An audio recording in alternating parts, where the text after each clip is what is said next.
জিনেরা মানুষের রূপে মিষ্টি কিনতে মিষ্টির দোকানে আসে, এটা হয়তো অনেকে জানে, আবার অনেকে হয়তো জানেন না। জিনেরা যে মিষ্টি কিনতে আসে এটা কিন্তু মিষ্টির দোকানদারেরা বুঝতে পারে, ওরা বুঝতে পেরেও কিছু বলে না।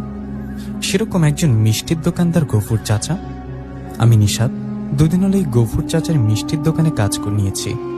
গফুর চাচার দোকানে অনেকেই আসে মিষ্টি নিতে, আমি নিজে হাতে সবাইকে মিষ্টি দিয়ে থাকি। তেমনি একদিন রাতের ঘটনা, রাত 10টা বাজলে আমার দোকান বন্ধ করে বাড়িতে যাই। রোজ রাতের মতো সেদিনও দোকান বন্ধ করব এমন সময় একজন লোক আসে আমাদের দোকানে। লোকটা দেখতে বেশ অদ্ভুত, উঁচু লম্বা, পরনে জুব্বা টাইপের কিছু একটা। উনি এসে সালাম দিয়ে বললেন, এই যে ভাই, দোকান বন্ধ করছেন বুঝি, আমার কিছু মিষ্টি লাগতো। ওনার কথা আমি গফুর চাচার দিকে তাকালে গফুর চাচা আমাকে বলেন, নিশাদ কিশোর, আমি ওনাকে মিষ্টি দিচ্ছি। কথাটা বলে গফুর চাচা ওনাকে বলেন, ভাই বসুন, আমি মিষ্টি দিচ্ছি। কথাটা বলে ওনার কথা মতো মিষ্টি দিলেন গফুর চাচা। মিষ্টি নিয়ে টাকা দিয়ে চলে গেলেন সেই মানুষটা। উনি চলে যাবার পর দোকান বন্ধ করে বাড়ির থেকে হাঁটতে লাগলাম আমিও গফুর চাচা।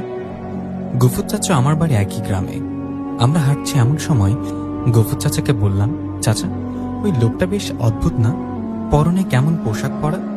আমার কথা গফুর চাচা বললেন, নিশাদ শোন, দুদিন আগে তুই আমার মিষ্টির দোকানে কাজ নিয়েছিস, তোকে কিছু বিষয় জানানো দরকার। আমরা যারা মিষ্টি বিক্রি করি, আমাদের মিষ্টি শুধু মানুষেরা কেনে না, মাঝে মধ্যে মানুষের রূপে এসে জিনেরাও মিষ্টি কেনে।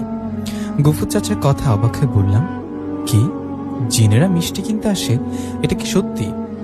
আমার কথায় গফুর চাচা আমাকে অবাক করিতে বললেন, হ্যাঁ এটা সত্যি, ওরা মানুষের রূপে মিষ্টি কিনতে আসে।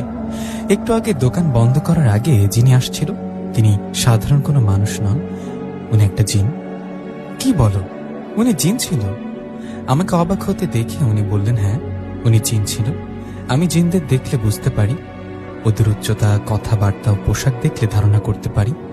একটু আগে যে জিনটা আসছিল উনি এর আগের আমার কাছে অনেকবার মিষ্টি নিয়েছে। শুধু উনি না, ওনার মতো অনেকে আসে মিষ্টি কিনতে। আমি বিষয়টা বুঝতে পারি কিন্তু কখনো কিছু বলি না, ওনারা আমাকে কিছু করে না। তুই আমার দোকানে কাজ করবি তাই তোকে বিষয়টা বললাম। কখনো ওরকম কেউ আসলে নরমভাবে থাকবি, ওদের সাথে কথা বলবি, ভালো ব্যবহার করবি। গফুর চাচার কথা একটু একটু ভয় করলেও ওনাকে বললাম, ঠিক আছে চাচা, তাই হবে।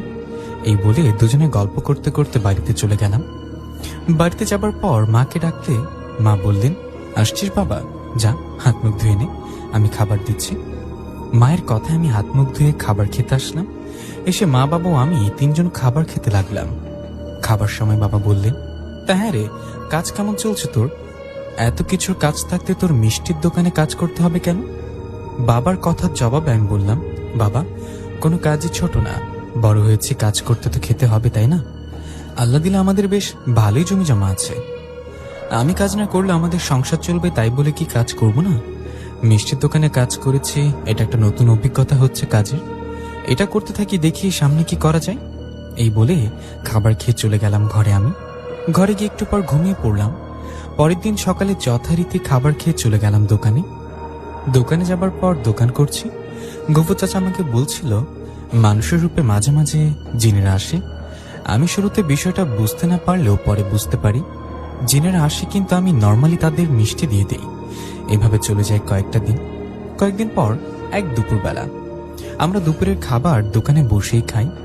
দুপুরের খাবার শেষে গফুর চাচা আমি গল্প করছি, এমন সময় একজন বৃদ্ধার মতো লোক আসলেন। ওনাকে দেখে আমি সালাম দিলাম। আমার সালামের উত্তর দিয়ে উনি বললেন, এই দোকানের মালিককে?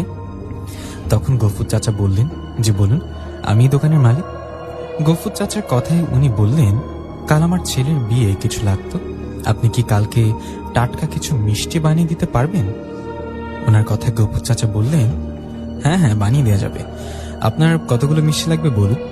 তখন উনি বললেন, আমার 2 মণ মিষ্টি লাগবে, আপনি দুটো বড় হাঁড়িতে 2 মণ মিষ্টি দিতে পারবেন তো? ওনার কথায় গফুর চাচা খুশি বললেন, হ্যাঁ হ্যাঁ পারবো, সমস্যা নেই। তখন সেই লোকটা বললেন, আমি কিছু টাকা অগ্রিম আপনাকে দিয়ে যাই, আর বাকি টাকাটা কাল মিষ্টি পৌঁছে দিয়ে নিয়ে আসবেন। ওনার কথায় গফুর চাচা একটু অবাক হয়ে বললেন, মিষ্টি আবার পৌঁছে দিতে হবে বুঝি, তা কোথায় পৌঁছে দিতে হবে? আপনার বাড়ি কোথায়? গফুর চাচার কথায় উনি একটা জায়গার নাম বললেন।